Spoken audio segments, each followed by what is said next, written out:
Okay, in this video I am going to explain to you the seeming discrepancy in numbers that exists between slightly different pages in Connect. I'm going to use a Key Stage 4 subject as my example for that. I'm going to use GCSE Business Studies because I know I've got some students in there without a prior attainment. Now, I'm going to start in the strategic area, okay? So if I start in the strategic area, I would like to build a Key Stage 4 provider report. So let's just get that running. So what I'm trying to do here is I'm trying to give you a feel for the difference between attainment and progress and how that's displayed in Connect. So if I just pop through to the raw results tab, this gives me an attainment overview of my subject. So as I say, I'm going to use business studies. Now note I've got 52 students who've got an attainment grade as an outcome there. So they have achieved 2 2s, 8 3s, etc. and 4 9s.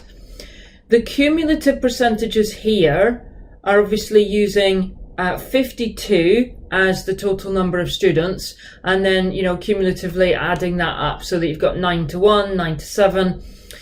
So just let's take a snapshot of that in our heads, because those are attainment figures and it does not rely on the students having a prior attainment score. Okay, so just say that once more. 52 students got a grade. They did not all necessarily have a prior attainment score, but for the raw results table that doesn't matter, because what we're interested in is simply giving you a table of raw outcome.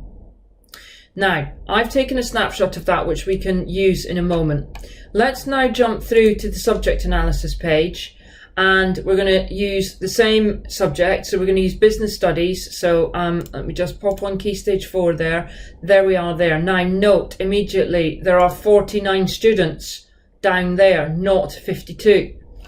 That's not a mistake, and I'll show you why that's not a mistake. Let's go into business studies, and these numbers in these tables here should also say 49. So 49 students here as well. And then if I just jump through into the student page and I sort by prior attainment, 1, 2, 3 do not have prior attainment scores. So there's your difference between 49 and 52. So 3 students without a prior attainment score. And then the final jump that I'm going to make is to the outcomes tab, because the outcomes tab gives you all the detail.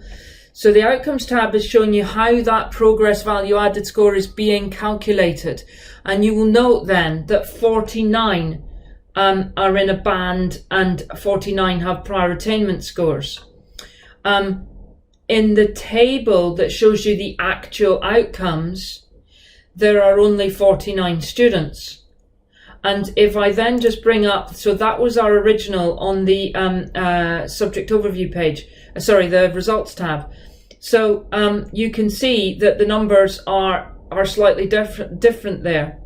Okay, so you can see that there are 4 students who've got a grade 9, 4 on an 8. We're going backwards, by the way, but 7. There's 12 students have got a 7, and there's only 11 shown here because one of those 7 did not have a prior attainment score. And so by its definition, those students without prior attainment scores cannot be noted down here because this is a value added progress measure. So that will obviously cause a difference between these figures as well. So it depends on what you want to look at. If you want to look at matched students, in other words, those who've got a prior attainment and an outcome, then go to the subject pages and that will tell you about that. If you're just interested in raw outcomes and attainment outcomes, then the raw results tab on the strategic zone will give you the cumulative figures that you're after. Okay, that goes for teaching sets as well, by the way, and so it should explain any anomalies that you find in your data. If you're sitting there going, but I knew I had 52 business study students and that they're only showing 49, that's why. It's about that prior attainment. Okay, I really hope that was helpful. Thanks for listening.